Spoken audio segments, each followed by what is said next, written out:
What archaeologists and modern-day engineers have uncovered about Noah's Ark could completely reshape your understanding of this ancient tale. These findings are so remarkable that they challenge how we view the engineering skills of early civilizations. In this episode, you'll learn incredible innovations, like how tons of waste were managed daily, how water systems functioned without electricity, and much more. Noah's Ark stands as one of the most impressive maritime constructions of ancient times. As stated in Genesis 6:15, God provided exact guidelines for its dimensions.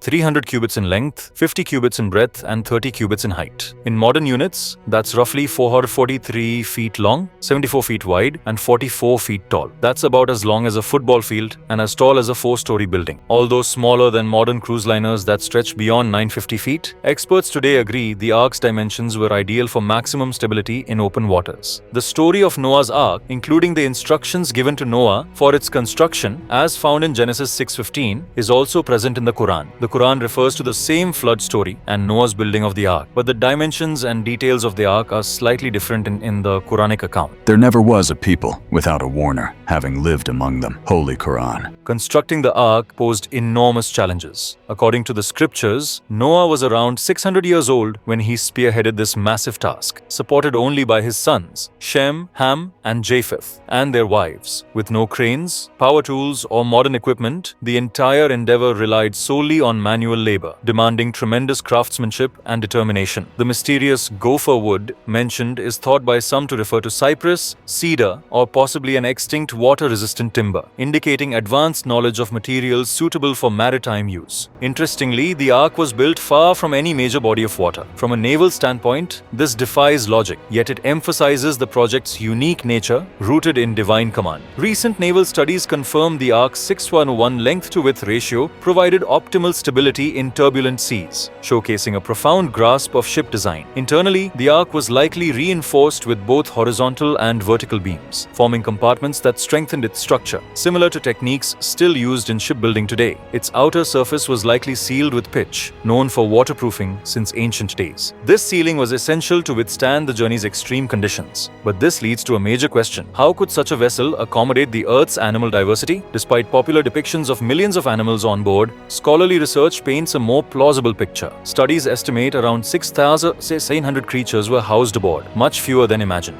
The Bible uses the word min, kind, which refers to broad ancestral types rather than individual species. For example, one canine kind might cover wolves, foxes, dogs, and similar animals, removing the need for dozens of variations. Taxonomists suggest about 1,000 kinds of land and airborne animals would have needed saving. One pair of each would total 2,000 creatures, and the number climbs to 6,700 because 7 pairs of clean animals were included, as prescribed for sacrifices and food. Insects, sea life, and most plants wouldn't require Ark passage as they could endure flood conditions. For example, today's 400,000 species of beetles could descend from just a few preserved types. Animals are also said to have entered 2 by 2 of their own accord, hinting at miraculous migratory behavior, saving Noah the effort of rounding them up. The Ark's space was likely organized with great thought. It was divided into 3 levels, each designated for certain animals. The lower level carried larger creatures, the middle for medium-sized ones, and the top for smaller species and birds. Carnivores and herbivores were kept apart, while amphibians and reptiles had tailored climate-controlled spaces. Juvenile or young animals were likely chosen, easing the burden of care and reducing waste. Even dinosaurs, commonly thought of as giants, could have been represented by smaller or younger specimens. This intelligent selection hints at meticulous planning. Modern genetics supports the possibility of current biodiversity originating from a limited number of founding pairs via rapid speciation after the flood. That such a huge operation was handled by only 8 people, Noah, his wife, his 3 sons, and their wives, shows an astonishing degree of organization and, from a biblical viewpoint, clear signs of divine aid. But how did this small crew keep nearly 7,000 animals alive and well for over a year? Staying afloat for 370 days with such numbers posed massive logistical hurdles. Feeding was the first issue. Historical and archaeological data suggests the Ark used a semi-automated system. Large clay jars with carefully sized openings distributed food and water gradually. Preserving food for a year required advanced storage methods, sun-drying, sealed containers, and dry storage areas. Supplies included grains, hay,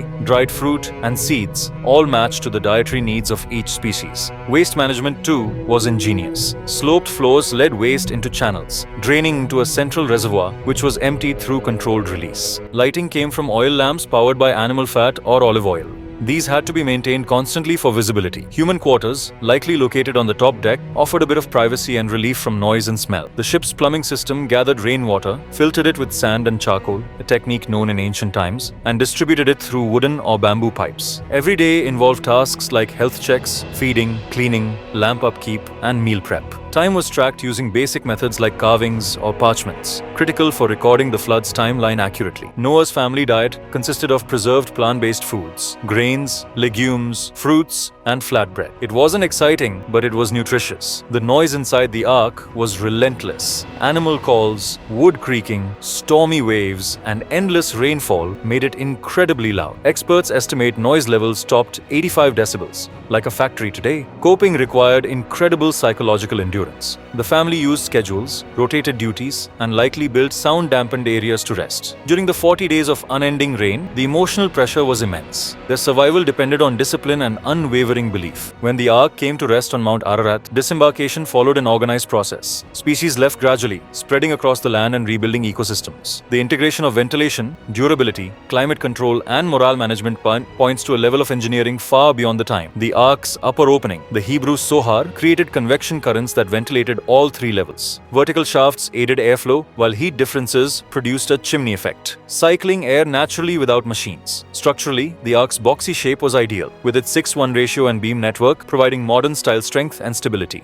Pitch coating added waterproofing and flexibility, absorbing impacts during violent waves. Reptiles and amphibians had their own tailored sections, with moisture and temperature zones maintained passively. Some water tanks created humidity, while airflow dried other spaces as needed. The soundscape, filled with thunder, cries, and wave crashes, became a psychological battlefield. 85+ dB environments are mentally exhausting. Noah's crew survived by establishing patterns, taking turns, and insulating their cabins for sanity. Even after the storm ended, deeper implications remained. All humans and animals alive today trace back to the ark's survivors. Scholars often ask about a seeming contradiction. Genesis 6 says to bring 2 of each kind. Genesis 7 says 7 pairs of clean animals. But Hebrew scholars clarify there is no contradiction. The general command was 1 pair, but clean animals came in 7s for future offerings. Before the flood, humanity was vegetarian. During the voyage, Noah's family ate only preserved vegetables and grains. Afterward, a key shift occurred. In Genesis 9:3, God permits meat eating. This marked a fundamental change, possibly due to altered post-flood ecosystems. Human bodies, originally adapted for plants, had to slowly adjust to digesting meat. Our anatomy still reflects herbivorous traits: long intestines, flat molars, and limited stomach acid compared to carnivores. This shift symbolized a departure from Eden's perfection. The rainbow became a sign of this new covenant, reflecting altered relationships between humans,